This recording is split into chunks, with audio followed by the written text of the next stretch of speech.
Le plus fou avec l'argent, c'est que plus tu en manques, plus tout devient cher.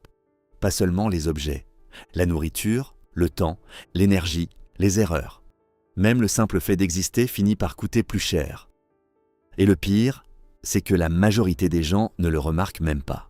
Parce qu'on leur a appris à regarder les prix, pas les mécanismes. Un homme riche et un homme pauvre peuvent acheter exactement la même chose sans jamais payer le même prix.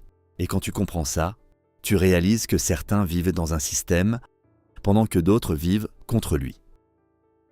Prenons quelque chose de simple, une voiture. Quand quelqu'un a de l'argent, il peut acheter une voiture fiable, pas forcément une voiture de luxe, juste une voiture solide. Elle tombe rarement en panne, consomme moins, demande moins de réparation, moins de stress, moins d'urgence, moins d'imprévus. Maintenant, regarde quelqu'un qui manque déjà d'argent. Il prend souvent ce qu'il peut. Une vieille voiture, pas fiable, usée. Et au début, elle semble moins chère. Mais ensuite, les réparations commencent. 500 € ici, 300 là. Un pneu, une batterie. Un contrôle technique. Puis un jour, la voiture tombe en panne juste avant d'aller travailler. Et là, le vrai coup apparaît. Taxi, retard, stress, absence, pression mentale. Ce qui semblait moins cher devient lentement un gouffre. Et ça, c'est le premier piège. Les pauvres paient souvent moins cher à l'achat, mais beaucoup plus cher sur la durée.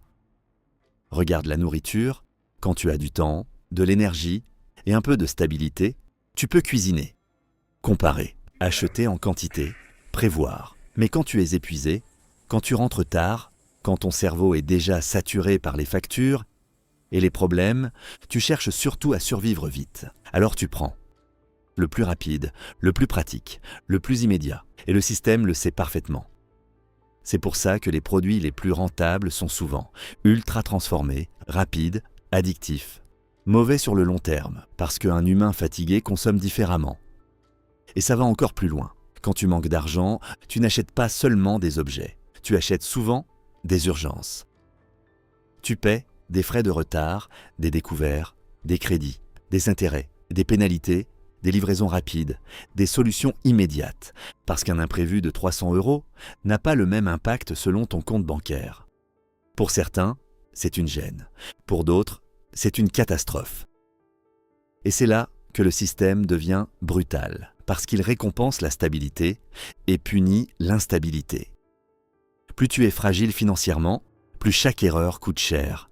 Et plus chaque erreur coûte cher, plus il devient difficile de sortir de cette situation.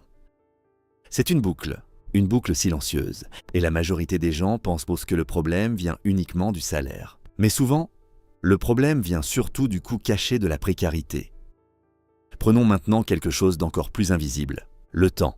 Un homme qui a de l'argent peut souvent déléguer, gagner du temps, éviter certaines contraintes, livraison, transport, confort, temps libre, pendant qu'un autre passe 2 heures dans les transports, 40 minutes à comparer les prix, des soirées entières à gérer des problèmes. Et le plus fou, c'est que le temps perdu crée encore plus de fatigue. Et cette fatigue crée encore plus de mauvaises décisions. Parce qu'un cerveau épuisé ne pense plus long terme. Il pense tenir jusqu'à demain. C'est pour ça que beaucoup de conseils financiers paraissent absurdes. Investis, monte un business, prends des risques, forme-toi. Mais quand quelqu'un est déjà mentalement écrasé, ces conseils ressemblent parfois à des insultes, parce qu'il n'a même plus l'énergie mentale nécessaire pour réfléchir correctement. Et pourtant, c'est exactement là que le système devient encore plus dangereux, parce qu'il transforme lentement le manque d'argent en manque de lucidité. Tu commences à accepter des abonnements inutiles, des crédits absurdes, des mensualités permanentes, des achats impulsifs. Pas parce que tu es stupide, mais parce qu'un cerveau stressé cherche du soulagement immédiat. Et les entreprises modernes vivent précisément de ça. Regarde les crédits. Quand quelqu'un est stable financièrement, il emprunte souvent à de bonnes conditions. Taux plus faibles, meilleure banque, meilleures opportunités. Mais quand quelqu'un est déjà fragile, les taux montent, les conditions empirent, le coût du crédit explose. Autrement dit, plus tu as besoin d'aide, plus elle devient chère. Et cette logique existe partout, même dans les assurances, même dans le logement, même dans la santé. Quelqu'un qui peut prévenir les problèmes paie souvent moins cher. Quelqu'un qui subit les problèmes paie toujours plus. Et c'est là que beaucoup de gens commencent à comprendre quelque chose d'inconfortable. Le système ne vend pas seulement des produits, il vend des positions. Une position stable coûte moins cher, une position fragile coûte énormément plus. Et le pire, c'est que tout ça reste invisible quand tu regardes seulement les prix, parce que le vrai coût n'apparaît presque jamais sur l'étiquette. Le vrai coût, c'est le stress, la fatigue, les intérêts, les imprévus, le manque de temps, les mauvaises décisions provoquées par la pression. Et pendant ce temps, certaines personnes avancent beaucoup plus vite. Non pas parce qu'elles travaillent forcément plus, mais parce qu'elles paient moins cher leurs erreurs, leur temps, leur énergie, leurs décisions. Et ça change absolument tout sur plusieurs années. Deux personnes peuvent gagner presque la même somme et finir dans des réalités totalement différentes. Parce qu'une personne construit lentement de la stabilité, pendant que l'autre paie constamment le prix de l'instabilité. C'est pour ça que certains restent bloqués pendant des années, sans comprendre pourquoi ils ont l'impression de courir sans avancer. Et plus le temps passe, plus l'écart devient violent. Parce qu'un système stable produit moins d'erreurs, moins d'urgences, moins de coûts invisibles, alors qu'un système fragile produit exactement l'inverse.